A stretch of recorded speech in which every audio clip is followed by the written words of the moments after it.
A reform fit to form a government. 0345 60 60 973 is the number. John is in Wallington. Morning, John. Go ahead. Morning, James. Of course they are. You know, James, I think... Why not? I mean, are Labour fit to form a government? Because if they are, why are they hemorrhaging votes to reform? Well, because it's a protest vote at the moment, isn't it? People are fed up of kind of the general state of this country. And look, I'm not going to necessarily defend Keir Starmer. He hasn't done a great job. But Nigel Farage, come on, surely we can do better, John. No, mate, he's brilliant. He's a great leader. He really surprised me at just how good he is, you know, James. Did you know this could be all over by May? Do you know that? How could it be all over by May? Reform will do so well next year in the May's elections. They're going to take Wales. I mean, it's just going to be... They're going to be the only party in town. I'm only telling you that just to prepare you. No, look, I am prepared. I do think if I had to put money in it right now, Reform probably will win the next general election. Now, that fills me with fear, but fair enough, that probably is likely. What in your view, makes him such a good leader, John? Well, I was actually a Eurosceptic before I'd even heard of Nigel Farage. You know, I campaigned for the referendum party. You're probably too young to remember that. No, Jimmy Goldsmith's referendum party, I just about remember, yeah. You know your stuff, Well, can you imagine what it was like? It was like a pipe dream. We couldn't get anyone to pay any attention to the fact we didn't want to be in the EU anymore. Nigel changed that. He did, but are we better off for being out of the EU? Is Brexit going well? Oh, you can't be serious. That EU was suffocating. Just taking all the peoples of Europe and putting them away like dross. John, immigration's gone up since we've left the EU. I know that, but not because of reform. That's because the Tories and Labour never wanted to leave. So how has Brexit worked out then, John? It's working out just fine. I love it. In what way? In every way. Well, give me one. Give me one way. Oh, I can choose my own government now. You could choose your own government before, John. No. We had these things called general elections every 4 or 5 years. We still do. Come on. This is a conversation, mate. Please hear me out. Of course. Yeah? Go ahead. Yeah, right. They stacked the deck. We had yellow Europhiles, red Europhiles, and blue Europhiles. We couldn't get any form of Euroscepticism to vote for until Nigel managed to get a referendum. And then they had to give us a party to vote for that wanted to leave. But, John, we had no choice. I take your point. Europhiles. I take your point, yes, absolutely. Nigel Farage's campaigning was instrumental in getting us that referendum in the first place. But you haven't answered my question. You say in every way Britain is better off because of Brexit. Give me one way. I've just told you. No, you haven't. We've got sovereignty. We had sovereignty beforehand. No, we didn't. Yes, we did. We pooled our sovereignty with Europe. Brussels had it. We were put in a straitjacket. And now you're seeing it with ID cards. You're seeing it with all these immigrants coming here. What you're seeing is Britain doing what the EU want them to do. Well, hang on. So hang on. This makes no sense. So where do you stand on ID cards? Because this has happened since we have left the EU. Nigel Farage, who you love, is against the introduction of ID cards. I mean, we'll come on to this later, but are you pro or anti them? I'm anti ID cards. We don't need them. We're free people in Britain. We don't want to be stopped and asked for ID. But going back to what I said there, you skipped ahead of yourself there.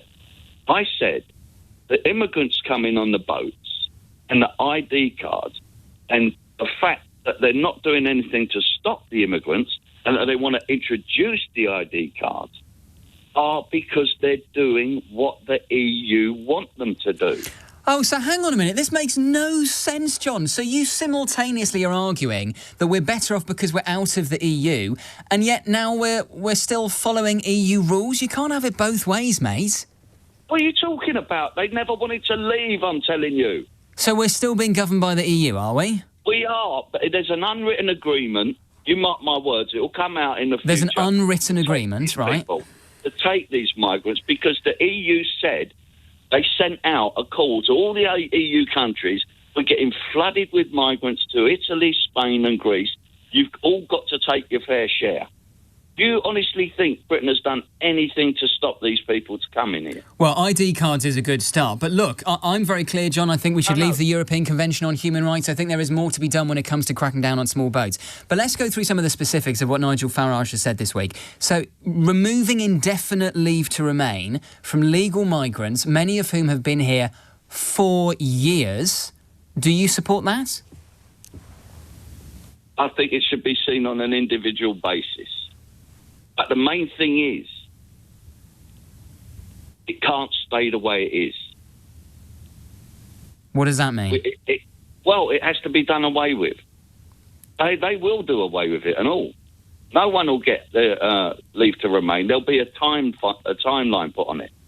Not, at the moment, it could be, But they're talking about hundreds of thousands of people who are already here. There are people who have ILR who are married to British citizens, have lived here for 20 or 30 years, whose children are British citizens, who to all intents and purposes are British. This is their home. And Nigel Farage is saying go back to a home that doesn't exist. No. They will all be judged on an individual basis. The main thing is, James, now come on, be fair with this conversation, because there are a lot of people listening, right? It will be done on a case-by-case basis, but the main thing is, the core is that it won't apply in the future with a reformed government. What about... We're going to stop all this immigration. What about some of his comments this week, John? I mean, for instance, refusing to say that paracetamol use in pregnancy does not cause autism. That's such a home run. That's such a basic. All Nigel Farage had to say when he was sitting in this very studio earlier this week is, of course Donald Trump was wrong. Of course there's nothing wrong with taking paracetamol during autism. Why couldn't he bring himself to say that?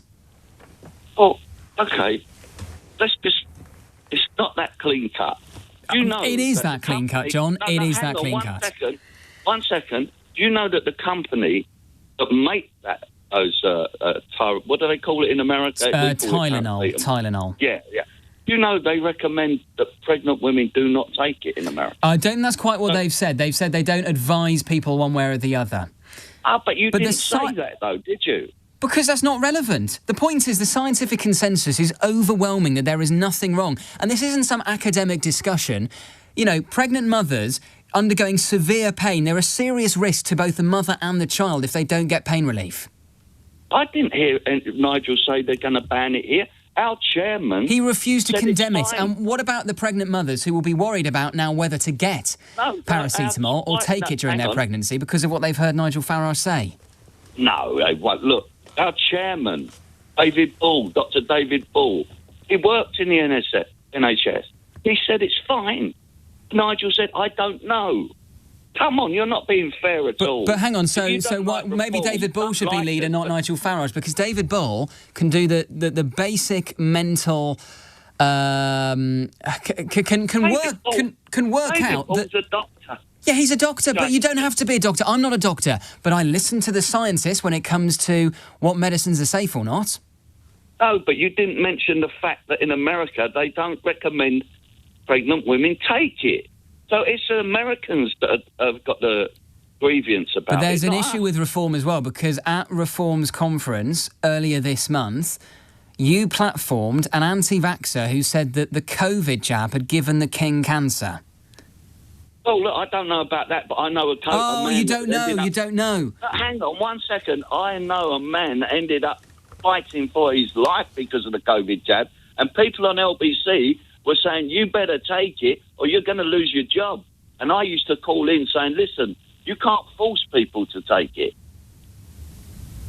But you think it gave the king cancer? No, I don't. I don't know. I haven't got a clue. John, look... I'm not saying he did, but why are you trying to make out that I'm sort of behind some sort of I'm just wondering how you can be comfortable supporting a man who is not prepared to shut down baseless conspiracy theories about autism and paracetamol, who is prepared to suggest that migrants are eating swans in royal parks, who wants to kick out people who've been here legally, having followed the rules, having paid a lot of money in tax, having paid for ILR. He wants to kick them out and remove them from their families and their workplaces. I want to understand how you can support such a man, a man who also says he admires Vladimir Putin. I'll tell you quickly. You are chewing over a gnat and swallowing a camel. We need to get this country back to how it should be. And, having a war with Russia is not going to help that. So I'm for all kind of peace deals with Russia. I don't want someone that's being really aggressive towards them. So appease Vladimir Putin, be a COVID vaccine denier, promote fake theories about migrants eating swans, and it's all fine by you. Do you know there's stuff on the internet that shows people stealing ducks and swans and stuff? I don't know whether the hell it's true or not. You never know. This is it. But it does matter. If you're going to be Prime Minister, you do need to know of what you are talking. Nigel Farage cannot... You sound a bit like Nigel Farage, John, because he just comes on the radio and says, well, I don't know. Well, it might be true. It might be true, Nick. I don't know. It might be true. Well, I'm sorry. You should know. Stop peddling nonsense.